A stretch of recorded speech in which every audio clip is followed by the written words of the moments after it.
it was getting worse generation after generation. And that's where we are with humans right now, is we're, probably 3 or 4 generations removed from a garden, removed from, hey, I raised my own cow, my own pig, I have my own chicken. Or I went out and shot a deer or an elk or whatever it was. We're removed from that now, and it's getting worse. And so what I have seen, I've worked on multi-generational families for years. Grandma at 60, mom gets at 40, daughter's getting at 18. And so that is what we're seeing. The part that drives me every single day, the part that gives me hope more than anything out there is that when he changed that worst group, when he changed those worst groups, when he put everybody onto that best diet, that raw, wild, fat, everything diet, it started getting better. So those genetics were not gone. The hope was not lost for those chronic conditions. The next generation was a little bit better. The next generation was better. Do you want to wake up feeling like you're stepping into who you're meant to be, into the best possible version of you? What if I told you that the key to your best life, health, and happiness are all around you? You just have to find what works for you. I'm Hope Pedraza, and I believe that there isn't just one way to live a healthy and meaningful life, and that all you need is a little inspiration to make changes that last from the inside out. Each week, I'll be sharing tangible tips and inspirational interviews to help you on your journey.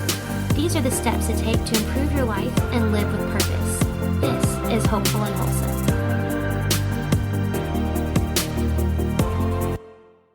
Hey y'all, welcome back to the show. Today on Hopeful and Wholesome, I have on Dr. Ben Galyardt, and he is the founder of F8 Wellness Centers, offices that provide cutting-edge functional medicine and neurofeedback for whole body and brain support. And Dr. Ben really is an expert on a lot of things, but the main things that he really focuses on is autoimmunity, blood sugar, thyroid. And we are really honing in on kind of the connection with all of those, but specifically honing in on the blood sugar connection piece and really how the blood sugar, or our blood sugar, is driving chronic disease. He's got such good insight. He's been in this field for so long, the functional health field and the functional medicine field, and he has so much to offer on really how our blood sugar really is the key to longevity and preventing and healing chronic disease and autoimmunity and what the root cause really looks like. So let's jump into this really incredible conversation. All right, y'all, let's jump in. I'm here with Dr. Ben, and we are talking about really all things wellness. And as we talked about before I hit record, we're going to see where the conversation takes us, because Dr. Ben works with all the things and he specializes in all the things. So we're going to see where the conversation takes us today. But thank you so much for joining us today, Dr. Ben. Absolutely. Yeah. And it's fun when you're thinking about wellness, functional medicine, alternative medicine, whatever you want to call it. I've been doing this. I took my first functional medicine course back in 1999. And that was like with Dr. Jeffrey Bland, who's the godfather of functional medicine. And it was like, holy cow, leaky gut.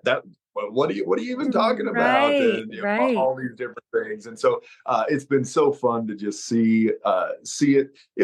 Even 5 years ago, the thought of functional medicine, the thought of Hashimoto's or whatever somebody's talking about, it wasn't even a thing. It was like, you can actually help something, besides just taking a drug. And so, interesting enough, I think COVID actually opened a lot of people's minds, and they're like, wow, interesting. So if you take vitamin D, you may not die from COVID. Right. And people that are overweight, that have high blood pressure, that have these issues are going to be more likely to die than people that don't. And if you exercised, you're going to be less likely to get COVID, less likely to go to the hospital, and less likely to die. So maybe I should exercise. And so, I think if anything, it opened up people's minds, and really they realized that, hey, you know what, we're kind of being sold, this bill of goods that just isn't legit, and that, you can't just out medicate anything. Right.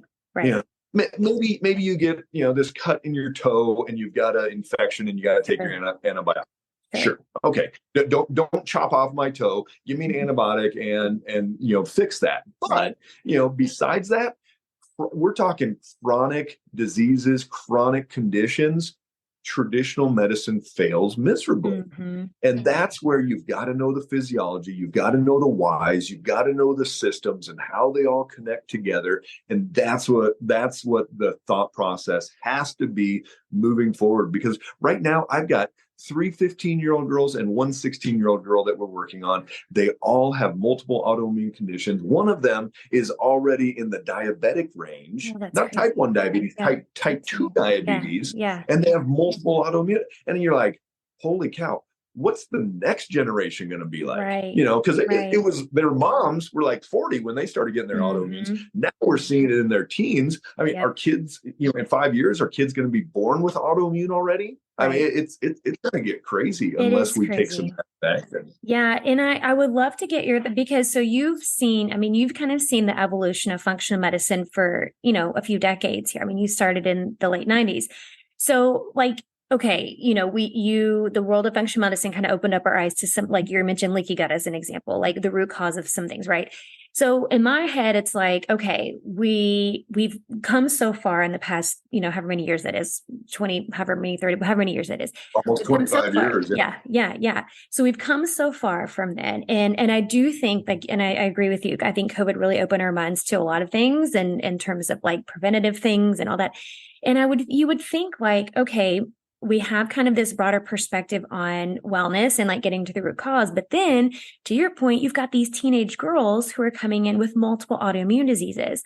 So in your experience working with, patients across the gamut, what do you think is, and maybe there's multiple things that you can speak to here, but what do you think is really the reason that we have this starting early and earlier, even though like we've progressed so much in functional medicine getting the root cause, but it's not like preventing these things from happening per se? Yeah. So, did you ever hear of Dr. Pottinger's cats? Yeah. So, everybody out there, Google, keep listening. But when you're done, write this down. Google Dr. Pottinger's cats, and on YouTube you'll see videos, all types of stuff. He hung out with Dr. Weston Price, and Dr. Price was a dentist, and he went around the world figuring out why people were starting to get cavities, why their jaw changing. And so you can go down a huge rabbit hole. But basically, Dr. Pottinger took stray cats in. He was in California. And once people found out that he was taking stray cats, there was like cats left on his doorstep every night. And so people were, he was getting these stray cats in, and he spread out them into different groups and said, okay, all the way from like condensed canned milk all the way to natural wild cat diet and different categories, and said, okay, we're going to track these. Let's prove Dr. Weston Price's thought process out. Let's prove it out here, and go generation after generation after generation, because that's what Dr. Price was seeing, was that the first generation in Africa or Asia or Europe or Alaska, wherever it was, really nice jaw structure. When the traditional standard American diet came in to that country, their jaw structure didn't change that first generation, but they started getting some cavities, some different things. Then those people, when they reproduced, that's when the jaw structure started to change. My brother's a dentist, and he just says, oh, we're just evolving and our jaw's getting smaller. That's why we need braces. And I call, that is not the whole story by any means. And so, you'll see these pictures of people in Africa, Asia, nice round faces, and generation after generation it gets more narrowed. The teeth start getting kind of dark. When you look at original manuscripts from when white man first came to North America and saw Native Americans, and they'll say their teeth were as white and straight as ivory keys on the piano. Oh, wow.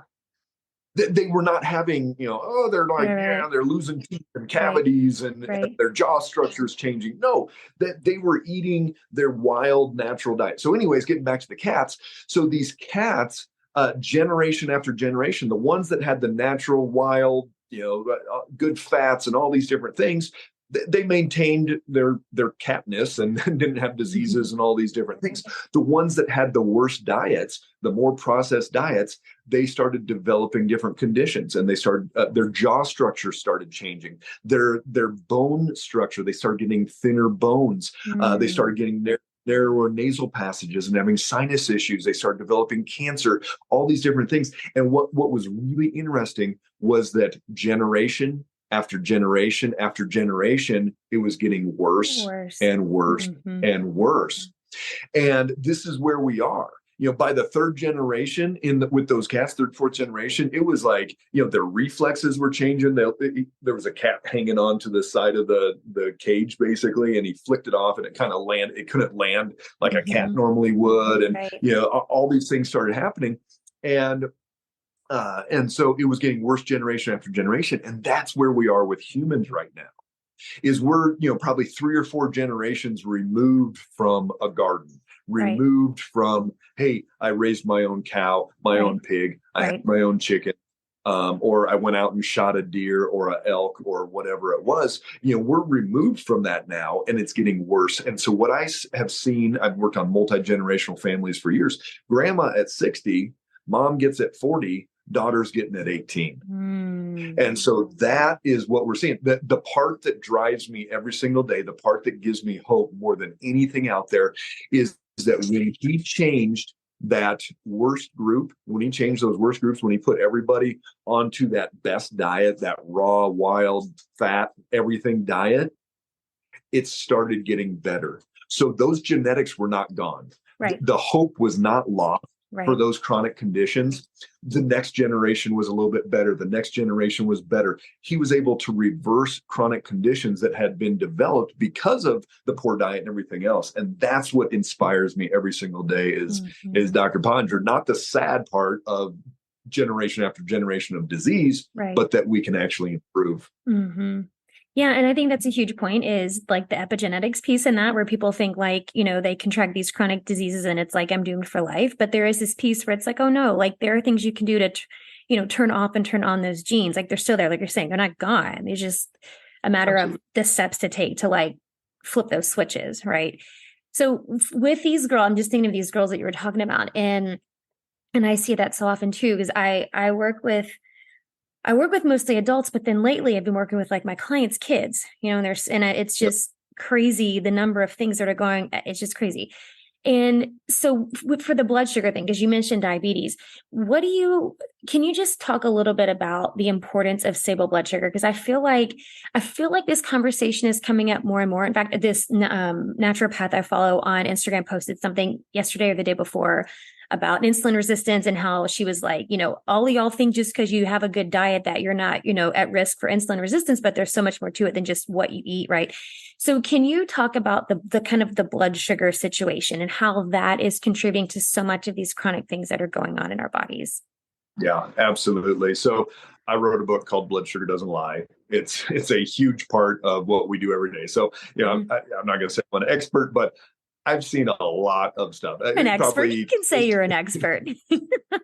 Probably 8 years ago, we were the first office in the US that did finger prick glucose monitoring with every single patient, not just pre-diabetic, not just diabetic, but every single patient, kids, adults, everybody, because I knew we can't just go off of a Mediterranean diet, paleo, Vigo, keto, whatever. We have to know exactly how to keep that blood sugar stable. So we started doing finger prick. Surprisingly, everybody did it. I don't remember a patient that did not go, you know what, I'm gonna pass on this part. And then about 4 years ago, we had the opportunity to start using CGMs, continuous glucose monitors. We were the first office in the US to do CGMs with every single patient that we see. And so, the only reason I'm an expert is because I observe and I go, okay, this is what we've seen day in and day out. Tens of thousands and thousands and thousands of daily logs of patients' blood sugar. I know two things. I know, one, that blood sugar stabilization, if we could get everybody stabilized 85 to 110 all day, every day, we would reverse or prevent upwards of 90% of chronic health conditions in the United States. That's number one. Number two is, I don't know what that diet looks like. After looking at tens of thousands of diets, I know what's probably not going to, a hot fudge sundae is not going to work. Sure. For somebody with autoimmune and poor adrenals, intermittent fasting is probably not going to work. Yep. And we'll get into that in a second. But so beyond that, it has to be looked at individually. So here's to your point. I have never seen somebody, unless they're actively monitoring their blood sugar, have stabilized blood sugar, even with a really good diet. I shop at Whole Foods. I eat Mm-hmm. organic. I do all Mm-hmm. this stuff. And I'm like, guess what? I guarantee your blood sugar is still jacked. Sure. And it is. Yeah. But here's the thing, especially when we're talking autoimmune, lows are just as bad as highs. Right. Exactly. We've It's been either programmed. direction. We've been either direction. We've been Mm-hmm. programmed insulin resistance, Mm-hmm. metabolic syndrome, pre-diabetes, diabetes. Now they're not calling it non-alcoholic fatty liver. I Right. can't remember how to say it. It's like metabolic syndrome fatty liver, whatever they're calling it. So at least they're recognizing that it is from insulin resistance and metabolic syndrome. But the highs, sure, highs are bad. But it's the lows that are insidious that people do not see, why they're Yeah. getting random anxiety. Every time that blood sugar crashes down, it revs up the immune response. Dr. Yep. Datis Karate, in The Godfather of Hashimoto's, he always said, every time your blood sugar spikes, every time it crashes, you rev up your immune system and you destroy Yeah. more thyroid. Yeah. So we have to stabilize it. Do you know when your blood sugar's crashing down? Maybe when you're hypoglycemic, maybe if you get random anxiety, maybe if you wake up in the middle of the night and your heart's racing, maybe, Right. but so many of our patients don't, they don't get it. So unless you're actively monitoring, I guarantee you don't have the whole picture. Mm-hmm. Yeah, it's true. And I can speak to different experience. I had gestational diabetes with both my kids. And it was so frustrating because I'm like, I am the healthiest person ever. Why is this happening to me? It was terrible. And telling a pregnant woman to go on a diet is like, it's just like the worst thing ever. But I was able to do it without medication because I know how to, do the diet and all that. But it was the finger pricking thing, to do it 5 times a day, all the thing. And it's interesting because I thought the same thing. It's like, okay, well, I'm eating, I know what to eat. I'm on like this kind of keto-ish diet. So my blood sugar, and saying that was for me, it was keeping it from fluctuating in either direction.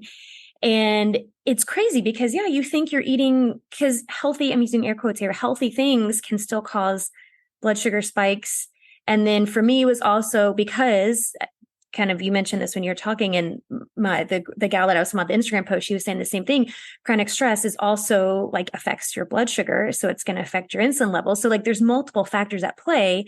So just because you eat healthy doesn't mean that you have a stable blood sugar. And that was like a whole lesson for me when I had to do that twice and, do the finger pricking thing for however many months that was. The second one is a lot longer because, you do like the glucose test, but they measure it earlier the second pregnancy because you're forgetting it again. I'm like, cool, I guess I'll just start the diet at 2 months. Like, this is fun. So, but it's interesting to see exactly how like the things that affect your blood sugar. And then like when I was, one of the times, I don't remember which one, I was in labor and my blood sugar dropped so low, they were like shoving apple juice in my face, which is like, whoa, because it was so low. They're like, we got to get your blood sugar. So it's just crazy. Like the things we really don't know, like you said, you really don't know until you check it. You really don't know what your blood sugar is doing. Yep. Absolutely.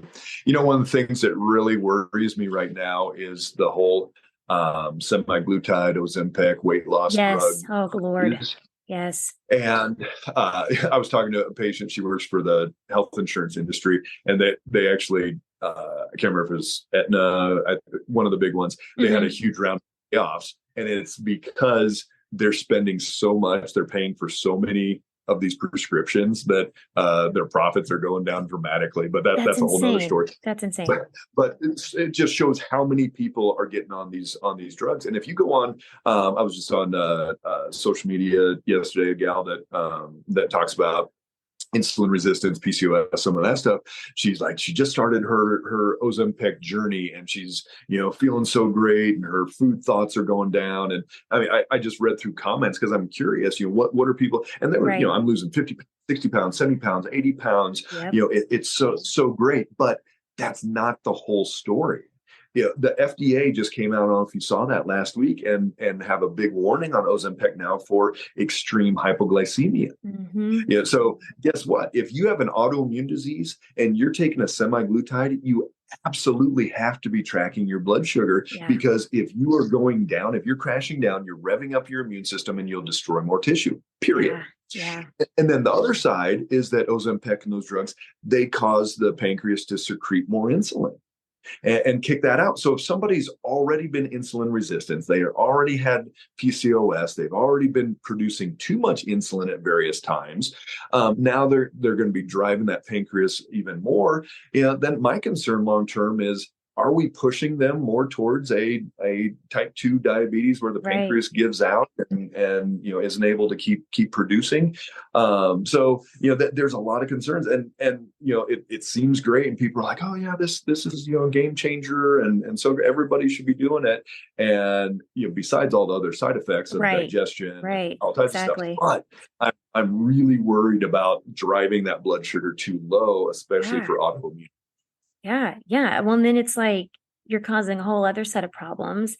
And then, so tell me this, because like you were saying before, this is like an individual approach, right? Because everybody is different and their blood sugar is going to be affected by different things. So generally speaking, like what are the steps for people who aren't looking to get on Ozempic, but they want to, manage their blood sugar and kind of nip this part of it in the bud? Besides, obviously your book is going to have a lot of resources in there, but what are some things we can do, to help keep that more stable? Yeah. So $40, you can get on Amazon and get a finger prick glucose monitor, and you can start checking 6 to 8 times a day. So this doesn't have to be this elite thing that only the rich can afford CGMs. No, you can get a finger prick glucose monitor, $40, probably $100 for 3 months of testing, and you're going to test 6 to 8 times a day. 45 to 60 minutes after a meal. You're going to test after 3 or 4 hours of not eating, seeing if that blood sugar goes down. If you get tired or spacey or hangry or any other emotion, or brain issue comes in, you're going to test it at that point, and you're going to just start writing down, what are you eating and what is your blood sugar doing? So that, that's the cheap, easiest. Yeah, go on the side of your finger, not on the tip. Yes, and don't do not do the tip of your finger. And so that's that part of it. Then the next level up is the continuous glucose monitor. You slap it on the back of your arm. The one we're using now is about the size of a penny, super tiny, super easy to put on. And we've got a cool app that you can see exactly when it's going up. You put your food in, and it shows you how long it takes for that glucose to come back down. And with that one, it's probably $750 for 3 months. So instead of $100 for 3 months, it's probably going to be like $750. But you'll get to see it 24/7. What does your blood sugar do in the middle of the night? You're not going to poke your finger while you're sleeping. And if your husband does that, you're probably not going to be very happy with him when you when you not wake how up. You want to be woken up. Yeah. So that CGM, amazing to be able to see what it's doing all day, every day. And that's why we do it. Every single one of our new patients, they get a CGM. Whether they think they have a blood sugar problem or not, we're getting it, because I guarantee you, it is not stable unless you're tracking it. So, so then same thing. You write down what you eat. Did it go up? Did it go down? What is going on with that blood sugar? And then you make changes. I always say, one, I'm not smart enough to get past the basics. So this is the basics. Keep it simple. Do more of the good stuff, less of the bad stuff. So when you poked your finger and you saw that banana split was not good for you from Dairy Queen, when you were pregnant, you don't eat banana split again. Right. But if you ate your chicken, broccoli, and avocado, and it went up to 107 and came down to 92 over a 3-hour period and stayed really stable, do more of the good stuff, less of the bad stuff. But what's bad stuff? For a lot of people, sweet potato is worse than white potato for their blood. For a lot of people, rice is the devil. I don't remember the last person that was like, I can eat a bowl of rice and I'm fine. Yeah.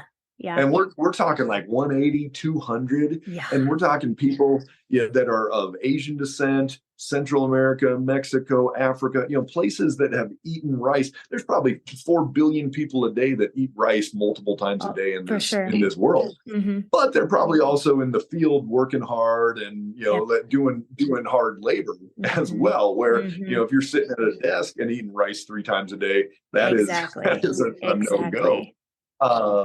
So, rice can do it. Quinoa is one of the worst things. How about those siete, that was a shout out. I'm not sponsored by them, but, the paleo chips, tortillas, all those things, some people 140, 150, 160. And those saved me during pregnancy. Let me say that. Those are the sitting that kitty. I'm like, give me some chips. So yes, but you're right. Not everybody's like that. So, Yes. A lot of people, they're just as bad as corn chips. Right. Right. And so, that's where it is individualized Yep. medicine. Yep. There is no such thing as a Hashimoto's protocol. Right. There is no such thing as an MS protocol. When my mom healed from MS, gave her wheelchair, gave away her cane, got off all the drugs, she did not do an MS protocol. I'll tell you that quick story. That's so when I was in amazing. high school, she got diagnosed with MS, was teacher of the year, just an amazing lady, and on disability. In this downward spiral, and we didn't know anything at the time. I was like, well, that's there goes mom. She'll probably not be around in 10 years. Right. So my dad retired to this small town in the middle of nowhere in Missouri, and my mom found this doctor that was doing functional medicine in the 90s, even before it was called functional medicine. Started working on gut and brain and blood sugar, inflammation, all these things. And she's like, screw that. She got off her drugs. She gave away her wheelchair, gave away her cane. The last MRI almost 20 years ago, no more plaquing. Wow. She's just turned 80 years old this year. She does not have MS. She's not had a flare in those 20 years. It's not remission. People go, oh, she's in remission. Right. No, it's gone. No, you don't go into remission for 20 years. It's gone. Yeah. And that's crazy. And so I was in school at the time. I'm like, this is kind of cool. Like if you can heal MS, what else can you heal? So, and we've done it with numerous patients with MS. I've got a lady, she just did her 3-year follow-up MRI and from MS because no plaquing on the last one and no symptoms. And so the doctor's like, hey, maybe let's do another one in 3 years. And it's still clear. And so, the body is amazing. And first thought, you've got to stop the damage. My first book, it's called Rebuild Your Brain. Stop the damage, start the repair. And this is the thought for everything. You've got to stop damaging.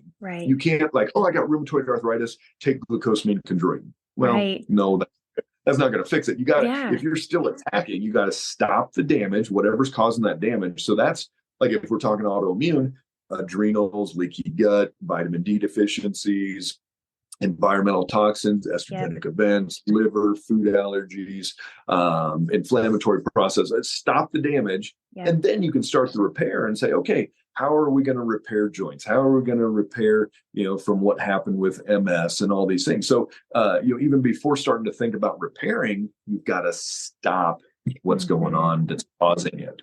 Yeah. Yeah. And I think it's a good point, the example you gave about the taking Chondroitin if you have the arthritis, because I think a lot of times too, even in like the alternative, whatever world, whatever you want to call it, it's still a pill for an ill. If you're just taking a supplement because you have the symptom, it's the same thing as taking a medication. It's just a pill for an ill. You're still not getting to the root cause of what's going on. Because that was the next question I wanted to ask you, because I have worked with a lot of Hashimoto's clients over the years, and I know you work with a ton.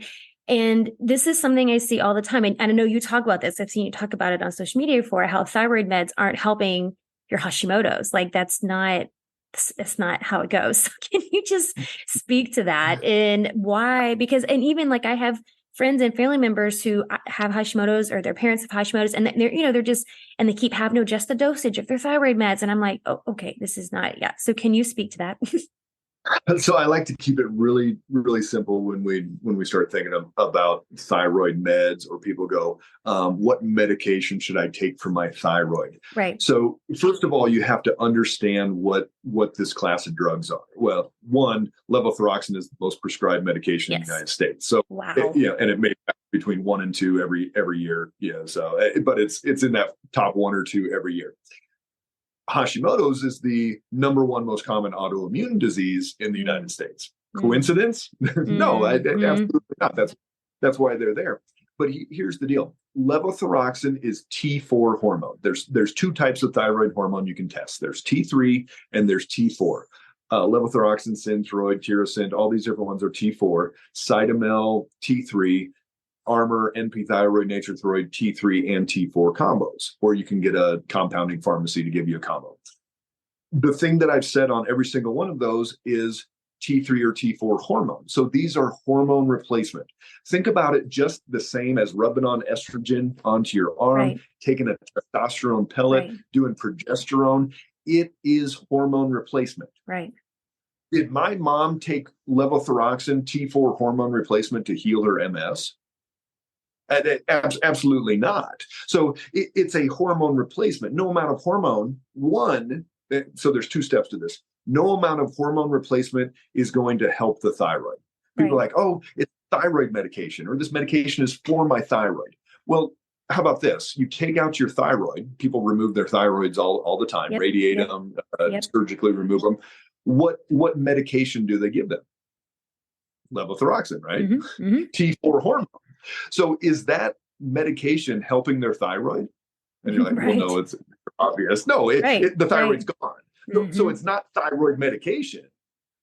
Okay, you have a hysterectomy, you go on estrogen, you're not like, man, that estrogen is helping your ovaries. Right. Yeah, no, they're gone.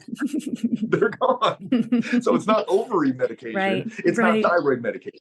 So get that thought. That's thought number one. This is not a thyroid medication. It's hormone replacement. So then people are like, do I need to be on it? And I go, well, if you have a low hormone state, short term, you probably need to be on hormone replacement therapy. Right. Okay. So don't just go stop taking your thyroid hormone. Then you get into the autoimmune side. Hashimoto's is an autoimmune disease. It is not a thyroid disease. This was great. I had a patient last week. She went to her endocrinologist, and the endocrinologist said better than I ever could. Said, I don't work with autoimmune diseases. I work with hormone replacement. You would have to go to a rheumatologist to deal with Hashimoto's, because the patient's like, what are we going to do about my Hashimoto's? How are we going to, I got Hashimoto's. I got to do something different. Right. And they're like, no, you're on levothyroxine. I'll raise it. I'll lower it. Yo-yo, up, down, up, down, exactly, up, down. Exactly. I feel like crap. I feel good. I feel bad. I feel good. And you're all over the place. Yep. So that endocrinologist said it best. Hashimoto's is one of the only autoimmune diseases that the doctor is totally happy, totally fine, never treating. Wow. Everybody that's on thyroid hormone replacement is doing nothing for their autoimmune disease. Right. And this is why the average person, and it's 8-to-1 ratio, female to male. So I'll say the average female with Hashimoto's is going to develop additional autoimmune diseases. Yep, absolutely. So every one of our patients, we test ANA and rheumatoid factor in their initial blood work. And I see it probably 25% of the time. I'll see somebody positive in those, and they didn't even know it. That's crazy. And so then they go, does Hashimoto's cause lupus? Yeah. Oh, Hashimoto's turned into Graves, which is hyperthyroid. No, it doesn't turn into it. Yeah. But the adrenals and the blood sugar and the vitamin D and the leaky gut and all these things that drove Hashimoto's, why wouldn't it create another something else? Yeah, exactly. Especially if you're not addressing any of that, then So you're taking a hormone replacement, hoping that it helps your thyroid, which it'll never help your thyroid, and then hoping that it'll do something for Hashimoto's, which is an autoimmune disease, which it will never do anything for. So you're hoping and praying that your Hashimoto's just goes away, and then everybody blames all of their symptoms on Hashimoto's, and they say, I'm fat because of Hashimoto's, I've got brain fog, it's causing me swelling, whatever it is. And I'm like, the only thing Hashimoto's does is tags your thyroid, or the bus that transports thyroid hormone. It tags that for destruction, period. Yep. Maybe eventually you'll be hypothyroid or hyper, it can go both ways. Right. Maybe you go hypothyroid, and that can make you cold and not lose weight and hair falling out and all that stuff. But if it was truly just a low hormone state, how many people have you looked at their blood work and they're on hormone replacement and it's actually high? Yep. So if it was just a low hormone state, and then I love asking this question on social media, I'll go, how many of you still feel bad even though you're taking hormone replacement and thyroid? Exactly. And like every one of my clients says, I still feel bad. Yep. And you're like, maybe because it's not a thyroid hormone issue. So then we go back to the basics. What's your blood sugar doing? Is it 85 to 110? Do you have leaky gut? Is your microbiome jacked? Have you Yep. been on 100 antibiotics? Do you got to go through and fix that? Right. What's your liver doing? Is it detoxifying like it's supposed to? How Yep. are your hormones? What's going on with your infections? Do you have chronic Epstein-Barr, chronic H. pylori, bacteria, viral? Do you need to take out certain foods? Whatever it is, that is why you feel bad. Mm-hmm. Yeah, absolutely.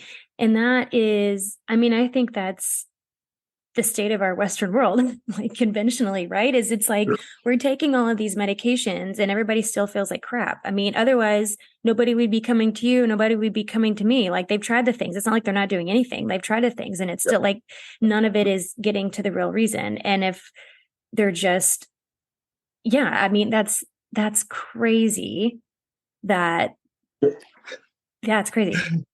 Think about, I always say the worst job in the world would be an endocrinologist because every woman is going in and they're mad and they don't feel good, and you change their Totally. hormones and you feel worse, or you feel better, but then it gets worse, or you're gaining weight or whatever. I mean, just think, I feel bad for endocrinologists because they go home at the end of the day and their spouse is like, "Hey, honey, how'd your day go?" And I'm like, Yeah. yeah, everybody was mad at me. Everybody hates me. Yeah.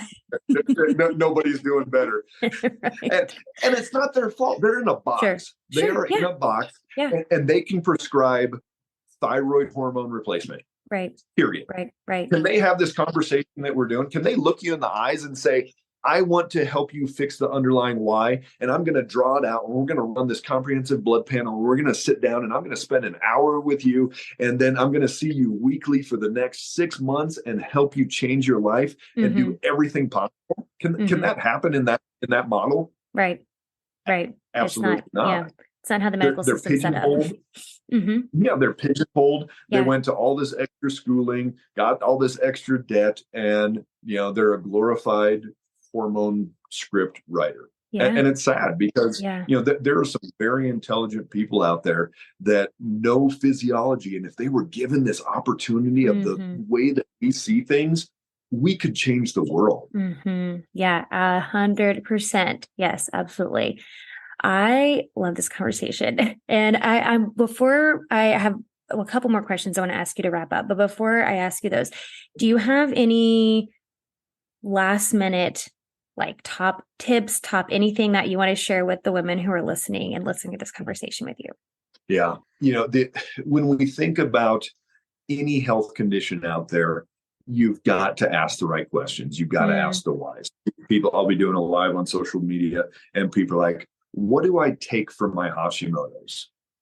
What do I take? What supplements should I take with lupus? What vitamin deficiency do you think I have? I've got lupus, or whatever it is. Right. And those are the wrong questions. The question needs to be, why is my body doing this? Right. Why is my immune system revving up? Why, just autoimmune, let's stick there. Why would I have this immune inflammatory cascade that my body would say, I had a lady Tuesday, 8 different autoimmune conditions. Oh my gosh. Why in the world would the body attack all those different systems? Not how do I stop this? Right. But it's, how do I stop what started it? And that's the thing. And you've got to look at those baselines. So no matter what condition you have, at some point, I don't even care what somebody's been diagnosed with. Yeah. I care about what systems are out of balance. Right. You fix those systems. I've had patients, I don't even remember the name of the autoimmune condition that they have, some random thing that is, I'll probably never see again in practice. And yet we help them reverse those. Not by doing that protocol. I didn't I looked it up in PubMed and found the protocol for the random. It was, we looked up that person and said, oh, they've got these 12 things. Let's go. Right. It's addressing the systems. Yeah, absolutely. Asking the right questions. There's your takeaway, y'all, ladies listening. Ask the right questions. I love it. Okay, so I do have one more question I want to ask you before I ask you that. Can you let everybody know where they can find out more about you, your wellness centers that you have? You give a lot of really great info on Instagram, so share all the things. Sure. Yeah, so Instagram, Man, you're going to ask me my handles. We can put them down. I'll put the links in there. So I'll put the links we in. got Instagram, TikTok. We just hit 365,000 followers Wow, on that's there. awesome. And I've never danced once. So it can work. It can work without the dancing. I did not go viral ever, but it's just speaking the truth. Yeah. We've got over 800 videos on YouTube, and just tons of information out there. F8, the letter F, or the letter F, the number 8, wellcenters.com is our website. And yeah, it's fun. We, with the evolving world that we live in, we're able to see probably 90% of our patients remotely. That's awesome. And all the way from Texas to Florida to California, and just help people get their lives back. But on Amazon, both my books, Blood Sugar Doesn't Lie and Rebuild Your Brain, Stop the Damage, Start the Repair, are two fun ones that I wrote as well. So yeah, thanks. Perfect. Yeah. All the links to that, y'all, are in the show notes. And he is not location specific. So y'all can reach out to Dr. Ben, and he can, the world of remote medicine is just it's the best. So you can work with anybody, anywhere. I love it. Okay. The last question I want to ask you, that I like to ask everybody as we wrap up: what do you think is the most important thing you can do to live with purpose? To live with purpose, I think to ultimately know why you're here, know your mission. Businesses have mission statements and purpose statements and all that, and I think you need to have a personal one of those, and if you know why you're here, what your mission is, then every day you're going to wake up. I always say, you create your day, or your day creates you. And you wake up with purpose, and you wake up driven and focused and ready to take it on. So that's a big part of it. Just know why you're here, and what you're gonna do with your life. So I love it. Perfect. Thank you so much, Dr. Ben. This is such a good conversation. And I know a lot of people are going to be giving you a follow, learn all things. And he's got, like you said, you didn't do any dancing on TikTok, but you just give good information. So y'all go follow him on all the things and learn and heal your bodies. Thanks so much, Dr. Ben. All right. Thanks, Hope. Thanks for listening to Hopeful and Wholesome, y'all. If you found value in this week's episode, please subscribe on iTunes or wherever you listen to your podcast, and leave a review to let me know what you thought. I'd love to know what you find useful in these episodes, so I can know how to provide the most value I can to my listeners. And if you have topics you'd like to know more about, I'd love to hear those as well.